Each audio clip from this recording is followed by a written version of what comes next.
Hello. This is Jonathan, and you're listening to the Johnny Talks podcast, the place where we help you achieve your financial goals.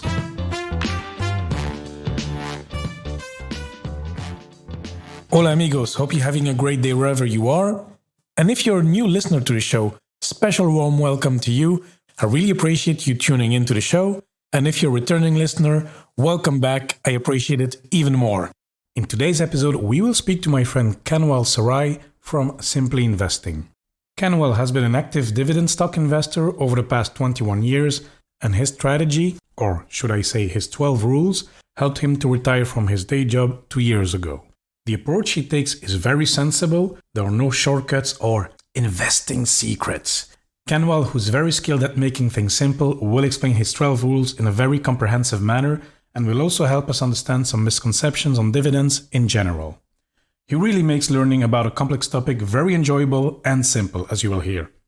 And actually, between you and me, I think I should invite Kanwal a second time. It was really a great conversation, and it's a topic I'm passionate about, so I think we could have easily gone 2-3 more hours. Anyway, this episode will definitely be for you if you're looking for a simple way to understand how to invest in the wonderful world of dividend stocks, and at the same time, create a growing passive income stream for yourself. So without further ado, let's hear the interview. Hello, Kanwal. How are you doing today?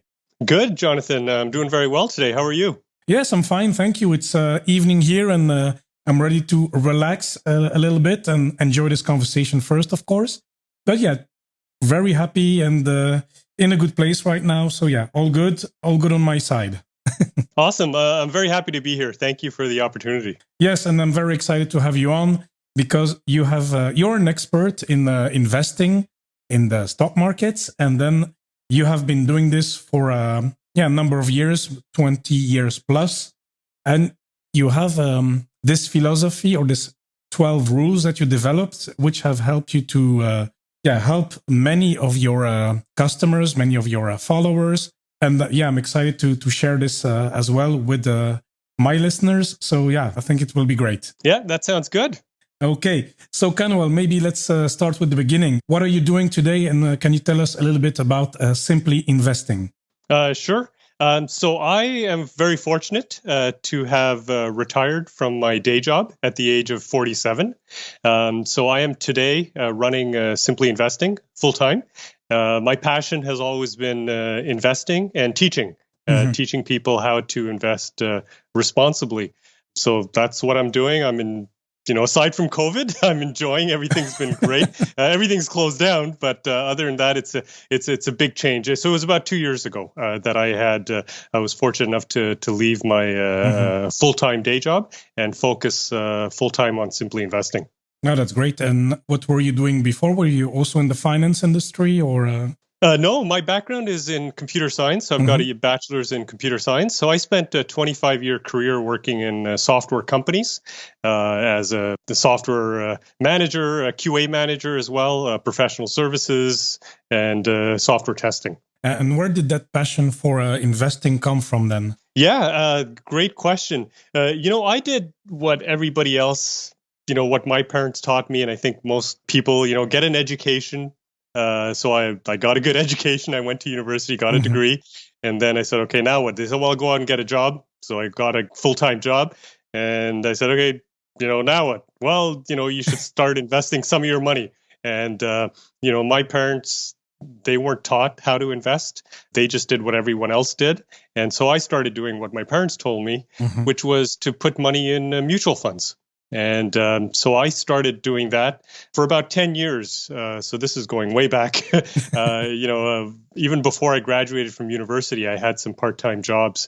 And I started putting money aside in mutual funds. And eventually I realized that the mutual funds, and I know we'll talk about it a little later in more detail, but there's fees, right? Yeah. So the management expense ratio. So the fees are really going to hurt you in the long run. Also, we're talking about actively managed mutual funds. The majority of mutual funds underperform the stock market. And then later on, I got into index funds and ETFs as well. But it really wasn't. I realized the financial planners that I was talking to, at the banks or sometimes from a mutual fund company, they come to your house, they sit down and you build a financial plan. at the end of the day, they were mutual fund salespeople. Yeah. Right. So they made money from commissions. And as you know, with the MER, the mutual fund companies will always deduct the fee first. Whether or not you make money, the mutual fund company is going to deduct their fee. And so I realized, the mutual fund thing wasn't working and it wasn't going to give me the freedom that I wanted in life. And I also didn't want to work till the age of 75 or 85. And I had to do something else. So I started to hear about this gentleman by the name of Warren Buffett. Have you heard of Warren Buffett? Yeah. Right. So a lot of people know who he is, right? A self-made, investor, successful investor.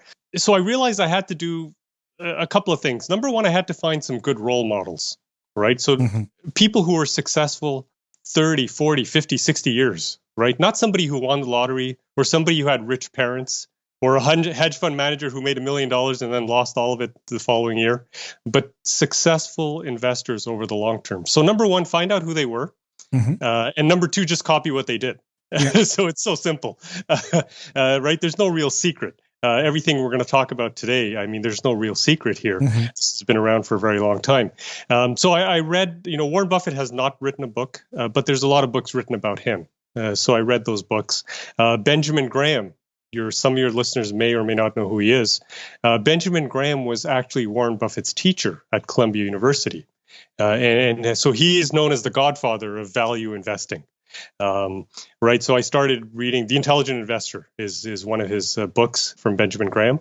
So I started reading a whole, different books. And they all had, at the end of the day, they all had a similar philosophy. So number one is you should be investing for yourself, by yourself, right? And number two was the value investing approach. So long term.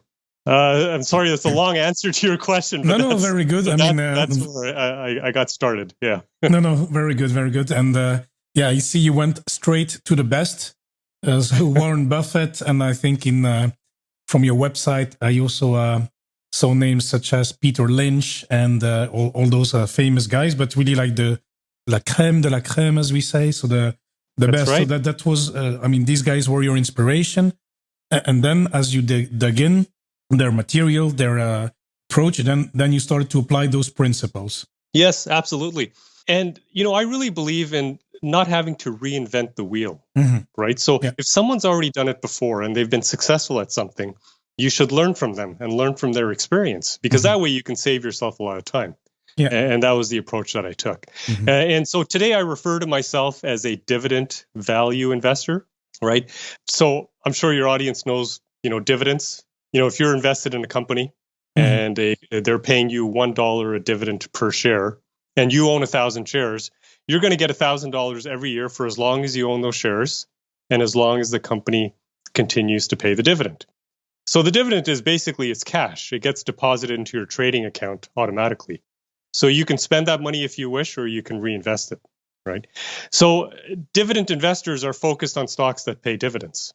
Value investors are focused on stocks that are priced low or undervalued, right? Whether stock pays a dividend or it doesn't, a value investor is going to go after stocks that are priced low.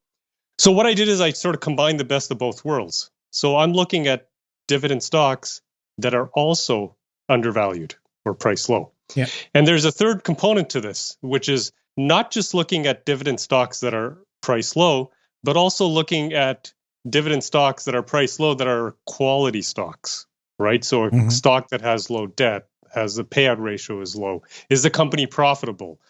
So we're looking at all of those things. So at the end of the day, I'm looking for quality dividend paying companies that are also undervalued. That sounds excellent, but it sounds difficult to maybe spot those companies, no? Yeah. So how do I and how do my students, how do we figure out when you're looking at a company today, how do you know that it's a quality company? How do you know that you can check if it pays a dividend, and how do you know if it's undervalued?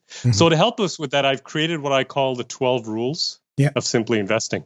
And I'd love to go over with them just quick overview of what the 12 rules are. Yep. I go into them in more detail. There's a 2.5-hour online course. We use real life examples with stocks and we show you how to apply them. But today I'd like to share with you what the 12 rules are with you and your audience. Sure. And Kanwal, so these are the rules that you have applied for about 20 years. Yes. Yeah. Almost. It's a little over 21 years now. 21 yes. years. Wow. Yes. Okay. Okay. So I'm going to go over the 12 rules. Just a couple of things to know before we get started. If a company fails even one rule, we skip it. We move on to the next company. We don't even invest in it, right? So we want to make sure that a company passes not just some of the rules, but all of the 12 rules, okay? The rules are designed to minimize your risk, right? You work very hard for your money, right? And you don't want to put that money at risk, right? And neither does anyone else. So the rules are designed to minimize your risk, maximize your returns. And what we're talking about is long-term investing. So we're not going to talk about day trading and all that. If you have any questions, we can talk about that later. But the 12 rules are focused on long-term investing. At the end of the day, and you'll see when I do the rules, our priority is not the stock price, but the priority is on income generation through dividends, right? You want to, and I've been doing this for more than 21 years now. Every single year, my portfolio has generated more income than it did the previous year. So the income has gone up every single year for the last 21 years. And that's what I want to help you and anybody listening is to build a resilient portfolio. Regardless of stock prices, regardless if the market crashes next week, we want to build a portfolio that's going to be resilient and it's going to generate not just income, growing income every single year. Okay, so let's get started. Rule number 1. Do you understand the product or service offered by the company? If you don't, skip it. Move on to the next company. Okay, now you don't need to be a subject matter expert, but you got to be able to explain it to your grandmother or to a 12-year-old. You know, so how does Coca-Cola make money? They sell drinks and now they've expanded into other food and snacks and stuff. But that's what they're doing is they're selling food products and that's how they make money. So you have to have a general idea of what the company is doing. So simple. Rule number 2. Will people still be using this product or service in 20 years? Okay. So we want to avoid companies that are building, fads. I don't know if you remember the Palm Pilot. You remember these things from the old days when everybody was using this stuff like that. We want to invest in companies that are going to be around for a very, very long time. Because again, you're investing your hard-earned money. You want to make sure the company is going to be around for a long time. The company is going to be profitable, and they're going to pay you a dividend every single year. Yeah, so people are still going to drink Coca-Cola in 20 years, probably. That's right. People still need to eat. People still need financial services, mortgages, insurance. You still need all of these things. Electricity, you still need all these things. So these are the kind of things that we're looking at. Rule number 3, does the company have a low-cost competitive advantage? So I'm going to use Warren Buffett's example for this. So if you think of a company as a castle, a corporation, so it's a castle, and around the castle we have a moat. And the deeper the moat and the wider the moat, the better it's going to be able to protect itself against competitors. So if you look at a company, again, I'll use Coca-Cola as an example. They've been around since 1893, a very long time. If you were to start a soft drink company today to compete with Coca-Cola, you would have to spend billions and billions of dollars in marketing and advertising, product research and all that, and you still wouldn't get close to where they are today. They have a competitive advantage. They have that brand recognition. You can take that logo anywhere in the world and people know what you're talking about, right? McDonald's is another one. They're pretty popular. They're all over in over 120 countries. If you want a Big Mac burger sandwich, McDonald's is the only company that can give you a Big Mac. And you will cross the street to go to McDonald's if that's what you want, even though there's a restaurant right next to you, right? So they've got that competitive advantage and the brand recognition. So that's huge. Rule number 4, is the company recession proof? So Jonathan, let me ask you a quick question. If there's a chance that you may lose your job or there's a recession, are you going to go out and buy a new car tomorrow? Absolutely not. No, right? You're not. Again, if there's a recession or you lost your job, are you going to go on an expensive vacation overseas with your family? Absolutely not again. And for that reason, we don't invest in car companies. We don't invest in airlines. And we saw that last year with COVID. What did General Motors do to the dividend? They cut it to 0. What did Boeing do to their dividend? They build commercial airplanes. Boeing cut the dividend to 0. And we saw that last year with COVID, right? So we want to invest in companies that are recession proof. So you're absolutely right. You're not going to go out and buy a new car, if there's a chance you may lose your job. But when you come home, you still have to at night eat. turn the lights on. You still have to eat. Yeah. That's right. In colder climates, I know here in Canada, in the winter, you got to heat your home, right? Yeah. And so those are the products and services that you're still going to need, even if there's a recession, even if the market crashes. And again, we saw this with COVID. Companies like Johnson and Johnson, they're profitable. They've increased their dividend last year. Companies like Procter and Gamble increased the dividend. 3M, like they make the masks and everything else, and they also increase their dividends. So we want to look at companies that are recession proof. If they're not, then they fail rule number 4 and we skip it. Okay, rule number 5. So does that make sense so far, Jonathan? So far, so good. Yeah. Okay. Rule number 5. Is the company consistently growing its earnings? So what we look here for is the earnings per share. Okay, very easy to look up. If you go to Yahoo Finance or Google Finance and you put the ticker symbol in, you can see the earnings per share. I like Morningstar.com. It's free. Anybody can go on it. Morningstar.ca for Canadian companies. And I think if you have an Apple, you can see it in the stock exchange app. I mean, in the stock app. Oh, that's right. Yes, you're right. So what we look for there, and we want to look at earnings over the last 10 years at least. I like to go 20 years, but if you can do 10 or 20 years, we don't have a camera here, but if we had a screen, if we were looking at a screen and we show a graph, we want to see the earnings per share. We want to see the trend going up. Okay? You could have 1 year where it goes down a little bit, but over the last 10 years or 20 years, we want to see the trend going up.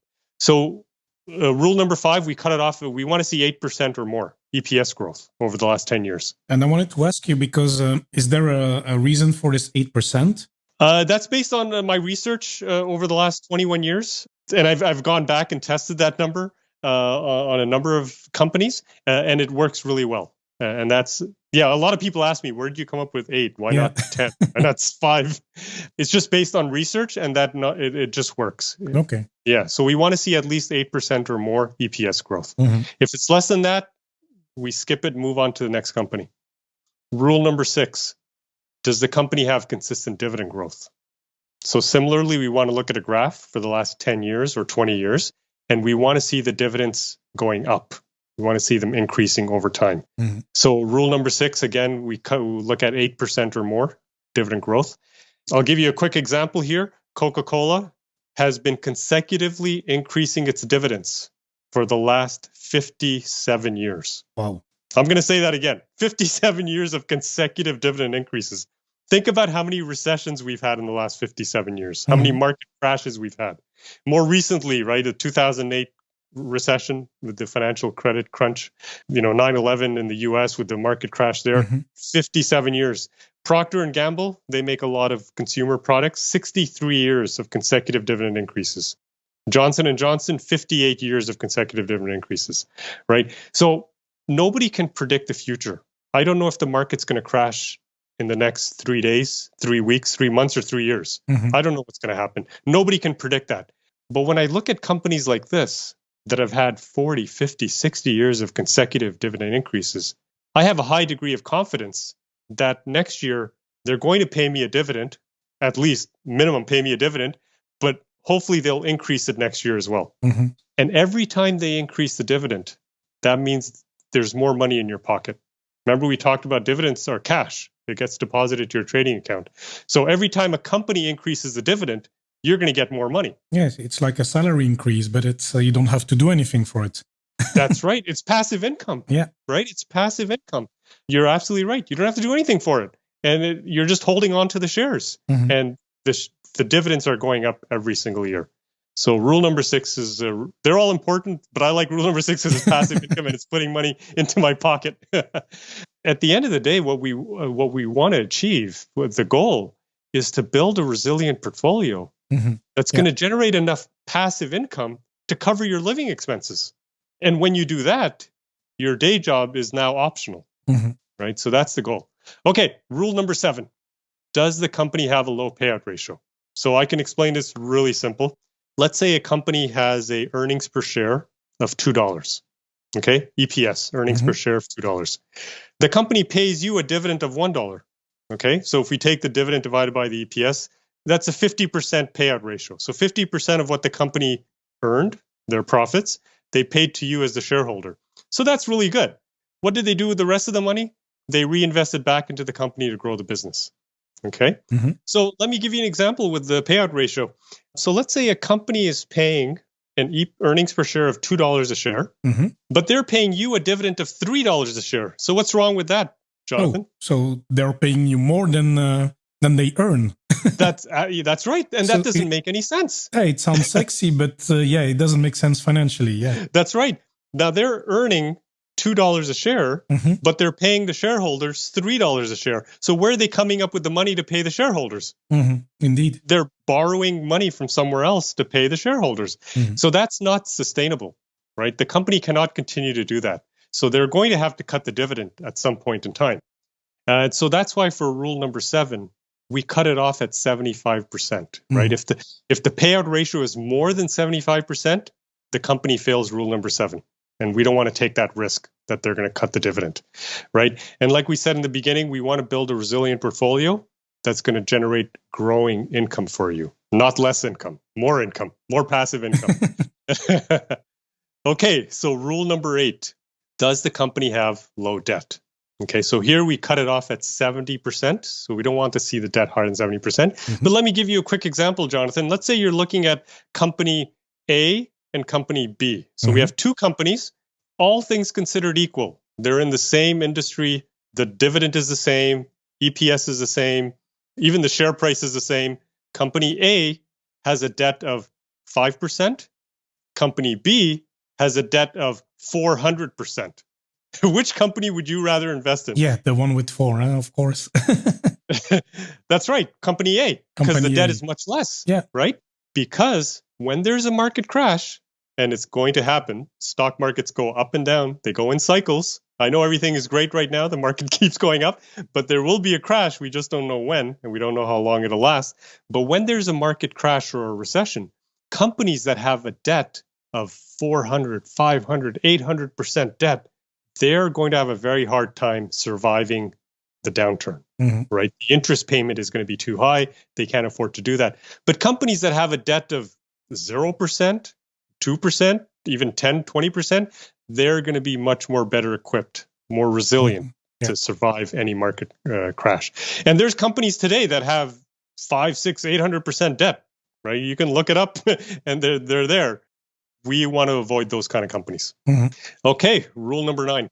Does the company have a good credit rating? So for here, we use the Standard & Poor's S&P credit rating. And it's just like a report card. It starts at like, I think it's D or a D minus, and it goes all the way to AAA, right? So a company that has a credit rating of like D minus, you want to avoid is going to be, you got to avoid it, right? And so we're looking at companies with triple B plus or greater, right? So all things considered equal, if you're looking at a company that has a AAA rating, another one has a D minus, go with the one with the AAA. It's going to be a better company. Rule number 10, does the company actively buy back its shares? So over the long term, there are companies out there, the ones that are managed really well. Over time, they will buy back some of their shares on the open market. So what does that mean for you as an investor? You know, just based on supply and demand, over time, the shares that you own are going to be worth more, right? So your ownership in the company goes up when you buy back shares. So we look for companies that actively do that. So that's rule number 10. And why do companies buy back their shares, actually? That's a good question. There's a number of reasons for it. You know, sometimes companies are using it within the company, like a large organization. I think AT&T did that a couple of years ago. I think it was $2 billion worth of shares that they bought back. A couple of reasons. So number one, there's less dividends to pay out, right? Because there's less shares out there. So the company will, in the future, save money that way.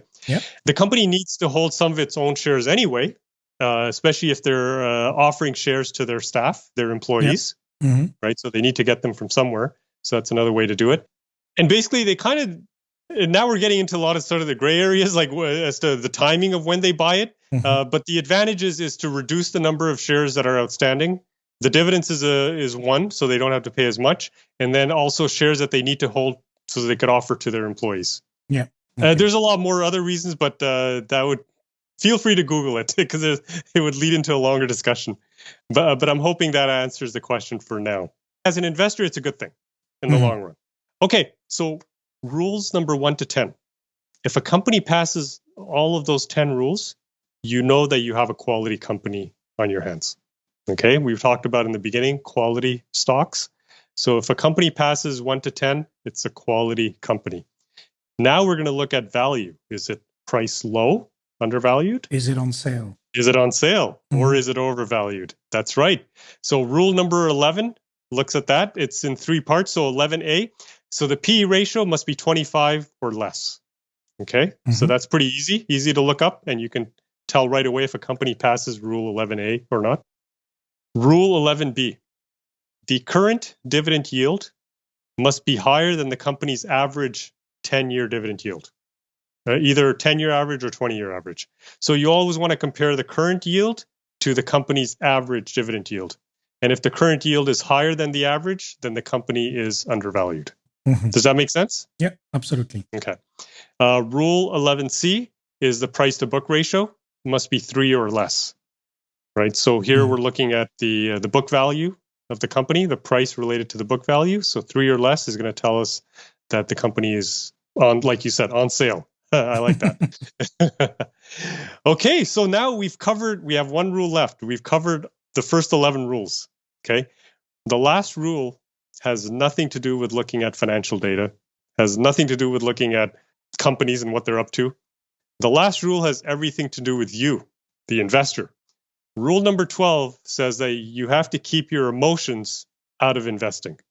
This is the hardest rule to follow. I was going to say it, yeah, because I think that's the hardest component. It is, absolutely. When it comes to money, I'm the same way. Everybody gets very emotional.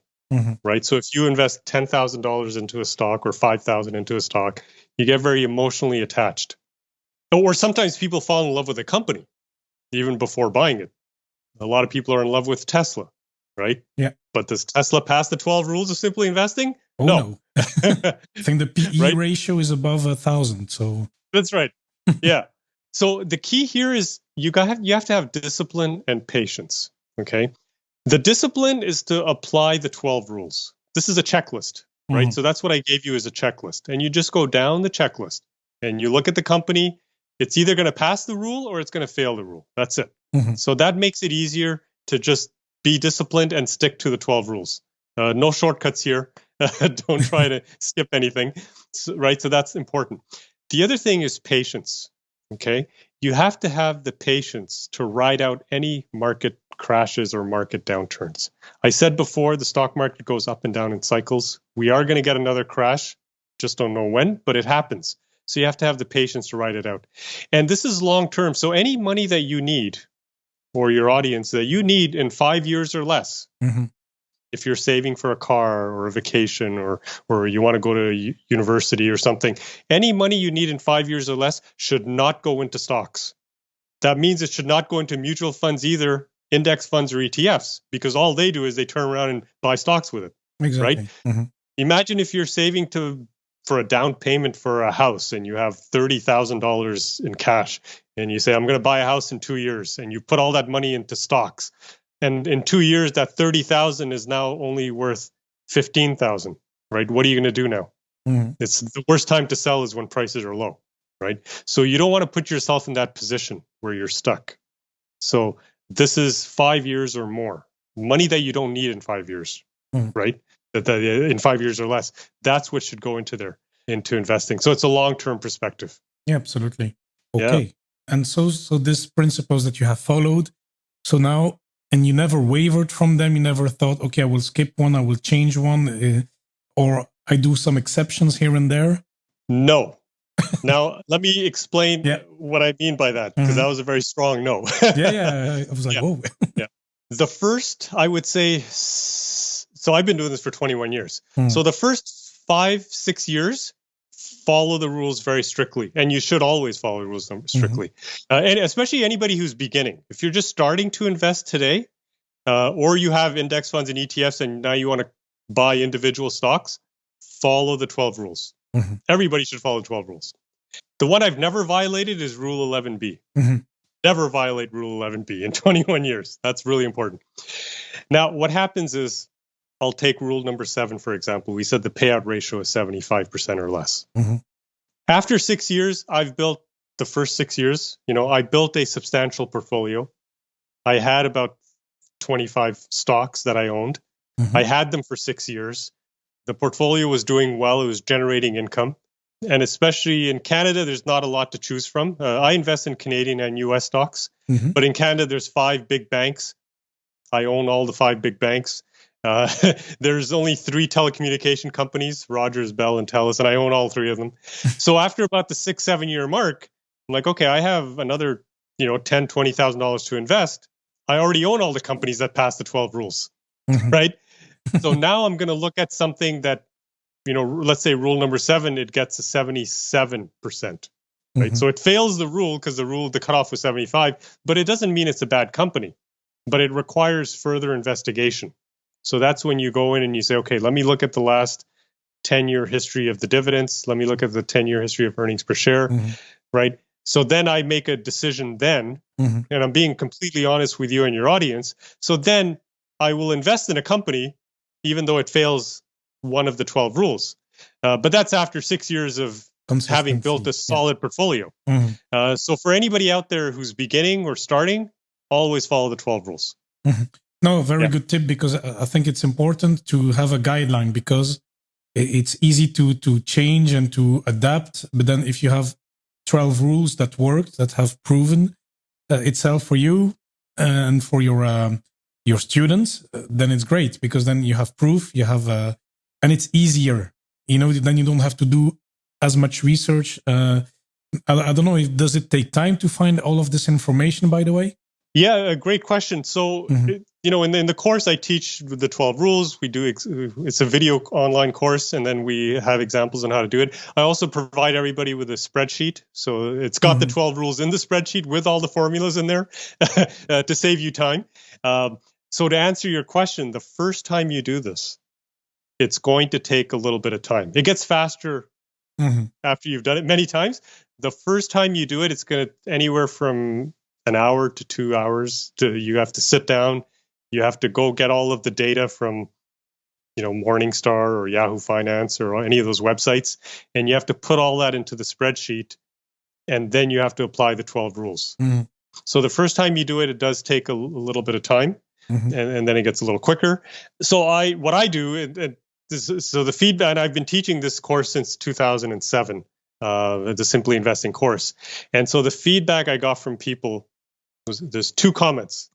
Number 1, this is a great course. I wish I knew this 10 years earlier. I wish I started sooner. But the other one was, well, this is great. How you teach us how to do it.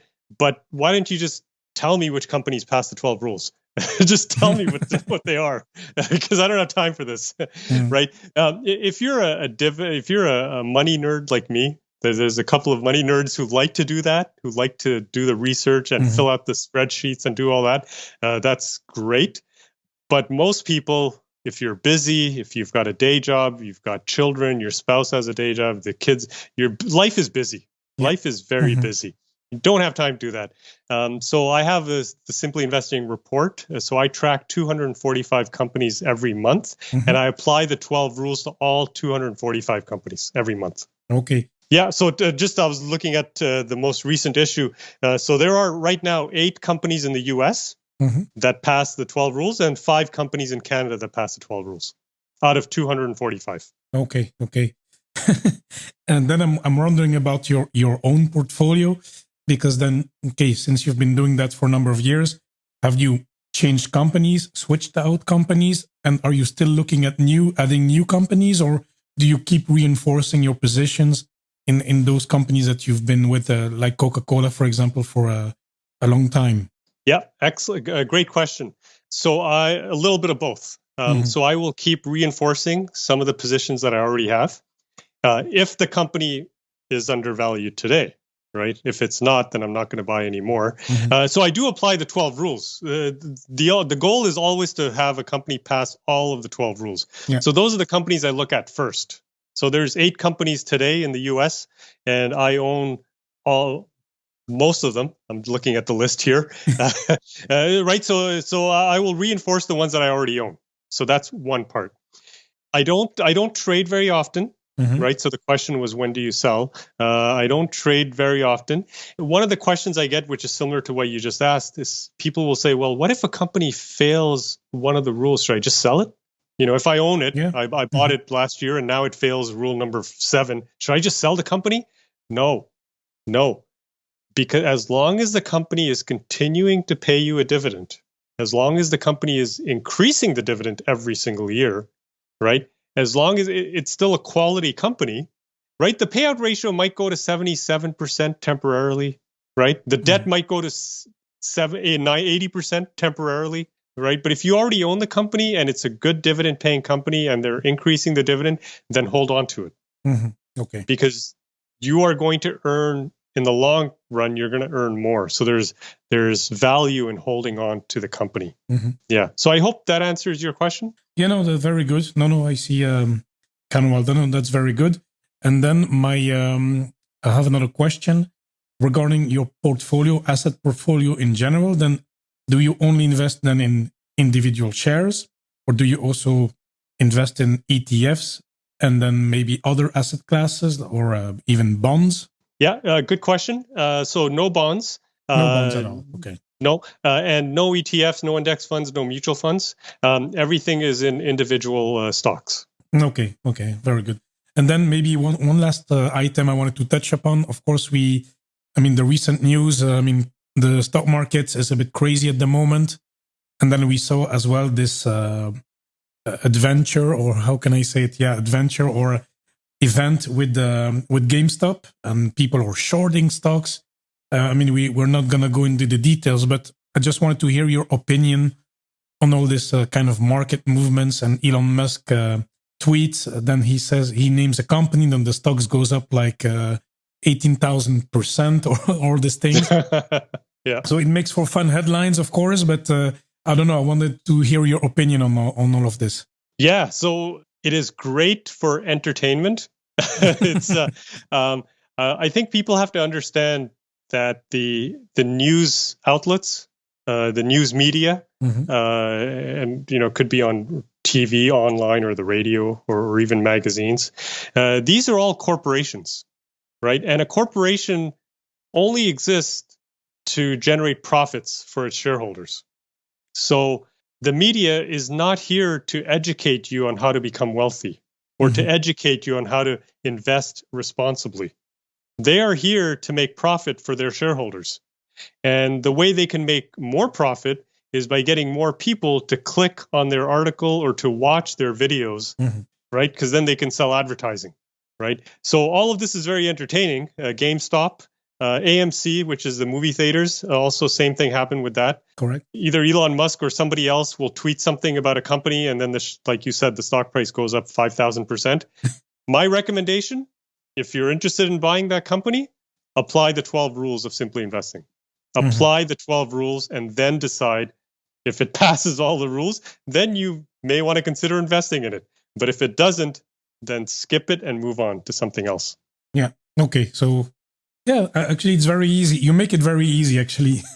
Yeah. Can I give you, Jonathan, a quick example about my personal example? Sure. To really reinforce the idea that it makes sense to hold for the long term, to be a long-term investor. Okay, so I bought 185 shares of TC Energy. It's a Canadian company. A while ago, back in 2000, the share price was $13.40. Okay, so if you do the math, $13.40 multiplied by 185 shares. So it's like 2,500 or something. I don't know. Yeah, 2,479. Okay, so anytime you invest in a company, the capital you put in is at risk. So the worst that could happen is I could lose $2,479 if the company went bankrupt, right? But it didn't. The dividend at the time was 80 cents a share. Today, the dividend I still own the company. Today, the dividend is $3.24 a share. Oh, Okay. wow. Now, remember, I invested $2,479.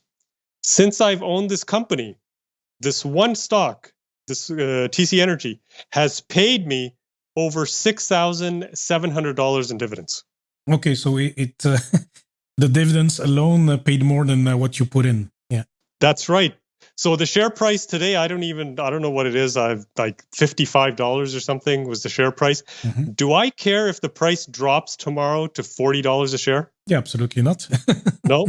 It could drop to $20 a share tomorrow, and it doesn't matter to me. Yeah. Why? Because I've already more than made up my initial investment.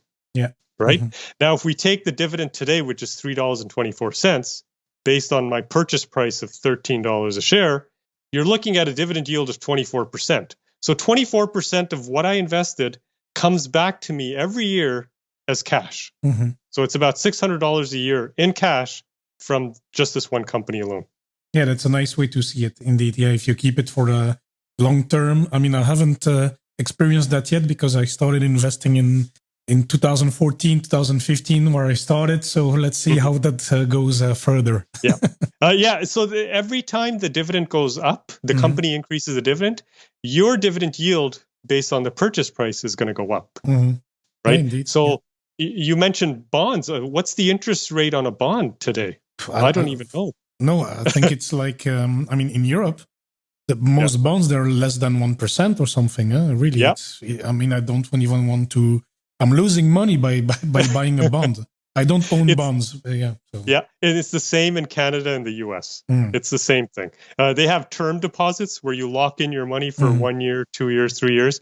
A 5-year term deposit, or I believe, is like 1%. Right. I'm making 24% here with TC Energy. Yeah, exactly. If you hold on to it long enough, I have other stocks that are 12%, 14%, 8%, which is way higher than what you're going to get in a bank account or in a term deposit or in a bond. Yeah, no, because this is what I wanted to do as well for myself, is to invest in companies, but then as well look for a more recession-proof companies. So I have invested, for example, in a supermarket. It's called Deleuze. It's in Belgium. They also have a branch in US under another name called The Lion, but they are here in Luxembourg as well, a few shops. But it's a, I mean, the stock didn't move during the pandemic. I mean, it went even a bit up, but it just it keeps on growing. It's slow, but the dividend, there's a dividend. I mean, and they're not gonna stop. I mean, it's food and it's things that people need at all times, actually. Yes, absolutely. Right. It passes rule number 4, passes rule number 2. And those, so that's all very good. You know, the dividend is fantastic because once you buy the stock, you're the owner, the shareholder, right?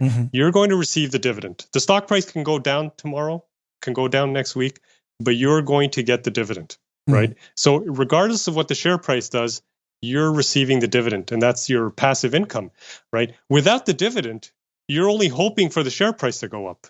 And hope is not going to cover your living expenses.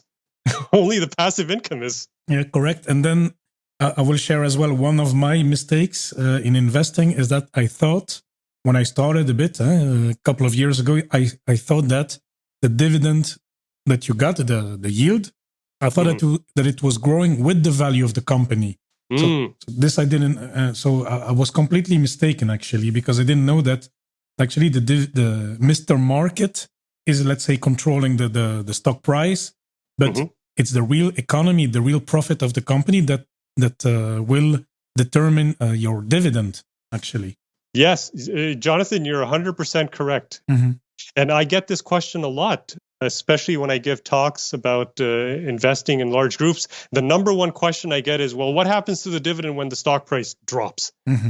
Well, if you look at it, and I've looked at hundreds of companies, if you look at the graph, and you'll see, you know, I look at a 10-year graph for Coca-Cola or Johnson & Johnson, and you see the stock price goes down $5 a share, $10 a share, stock price drops, then it comes back up again, price goes down again. Stock prices go up and down all the time, but the dividend keeps going up. Like we said, 57 years of increases for Coca-Cola. So why is that? The reason is, and you just touched on it, the dividend is not paid from the stock price. The dividend is paid from the earnings per share. So as long as the company is growing the earnings in the long term, then they're going to keep increasing the dividend, regardless of what the share price is. Mm-hmm. Yeah, so that's a big one. Okay, very good. And we've covered a lot of ground. And thank you for sharing your 12 rules with us. And I think you made it very simple. I mean, your company is called Simply Investing. Your course is Simply Investing. And yeah, it really shows in the way you explain things. So thank you. Yeah, you're welcome. So thank you for that. Yeah. Yeah, you're welcome, Jonathan. And what I was going to say is we touched on it before we started recording. And I tell people it's so simple that a 9-year-old could do it. And I've had both of my kids when they were 9 years old who took the course, and they've been investing since then. And they each have their own stock portfolio, right? So it is really that simple. The industry tries to make it complicated to confuse people. But once you understand the basics, that's all you need. Mm-hmm. Very good. And then, Kanwal, as you know, we always have our 3 quick fire questions at the end of the show. So are you ready? Yes. Okay, fantastic. So number 1 question, I will ask you, what has been your best investment so far? So that's going to be the one we just touched on briefly, TC Energy. Okay. So if you'll recall, I paid $2,479 for it, and I got back over $6,700 in dividends. The total return, including dividends, today, I'm not going to sell it, but if I was going to, it's over 584% return. Oh, so that's pretty good. Okay, very good. And then, what is a book you can recommend to anyone, Kanwal? It does not need to be financial. Okay, so this is one of my favorites, Rich Dad, Poor Dad. I think you've heard of this one, Jonathan? Absolutely, I read it as well. Yeah. It's a good book, a great book, not because it taught me how to do value investing, but because it taught me the difference between an asset and a liability. Mm-hmm. So I used to think that owning a house, owning a car, that those were assets, and that was a good thing.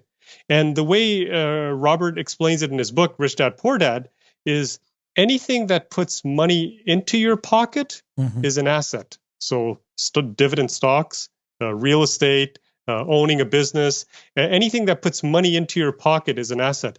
Anything that takes money out of your pocket, a home, is a liability. It's not an asset, right? A home, perfect. Like even if you have a house that you have no mortgage, you paid off the house is still costing you money every year. Property taxes, heating, maintenance, right? You're still having to pay for things to keep the house. Yeah, but the value has gone up so much in the recent years. That's right. So that's okay. Robert's definition of an asset is what he goes into detail is you want to, and it's fine to own a home. I own a home. I like living in a house because, like you said, the value goes up. Plus, there's more room.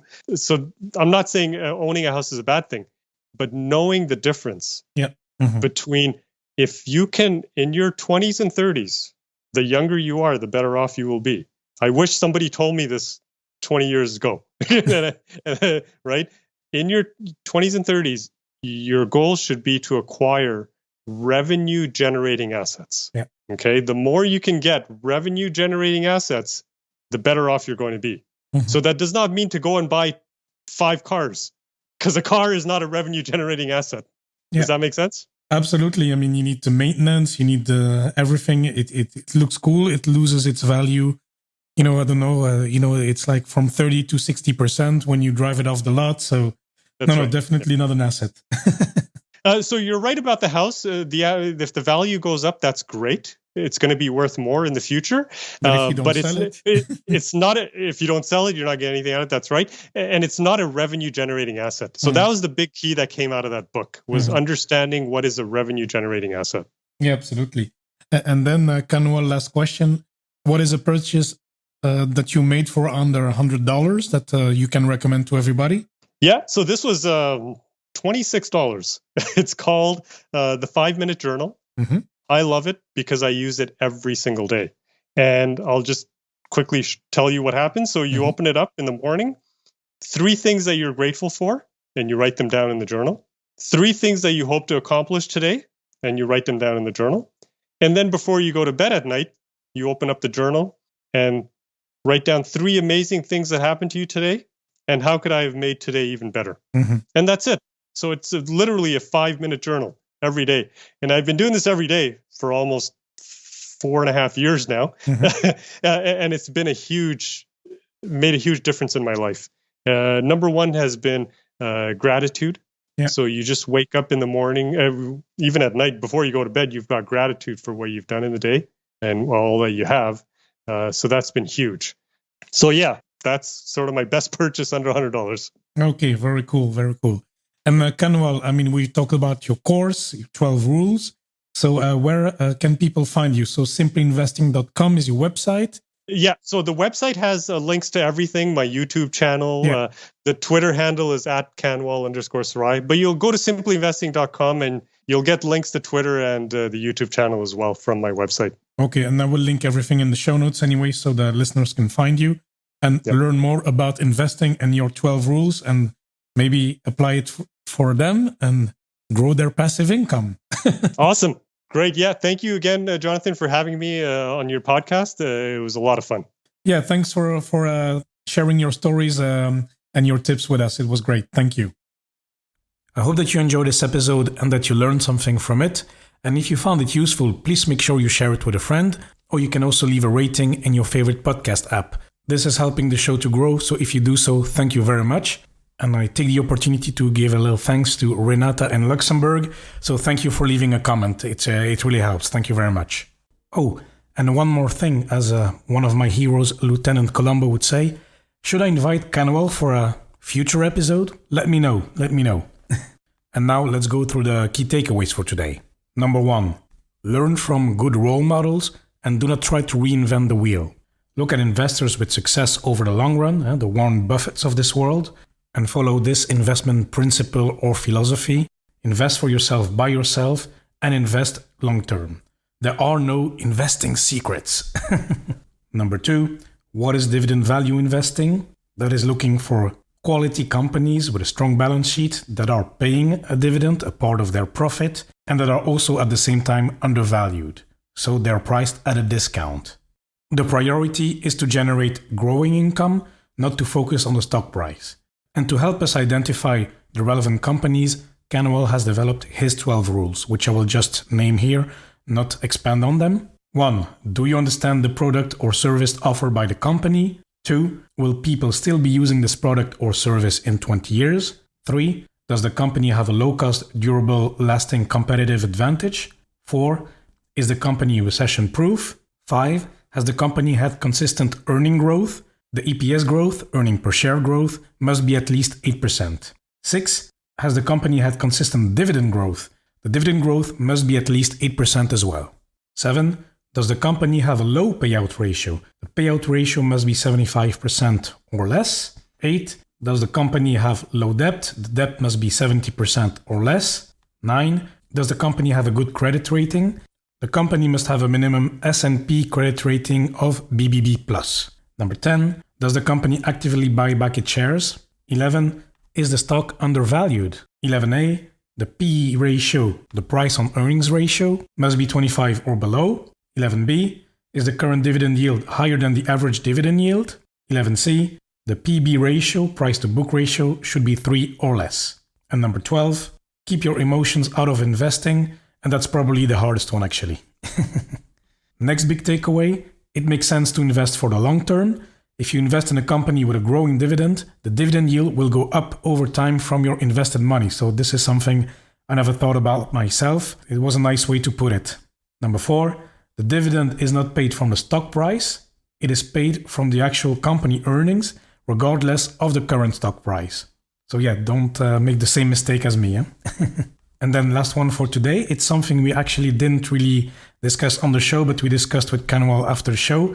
But dividend investing is a long road. It will start with very little dividends at first. It can be like $2 dividends or even less.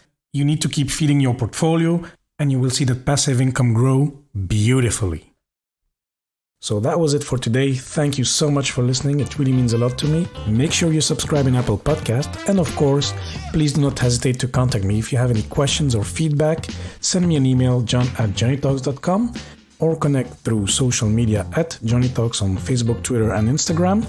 And amigos, once more, thanks so much for listening, and I'll speak to you next time.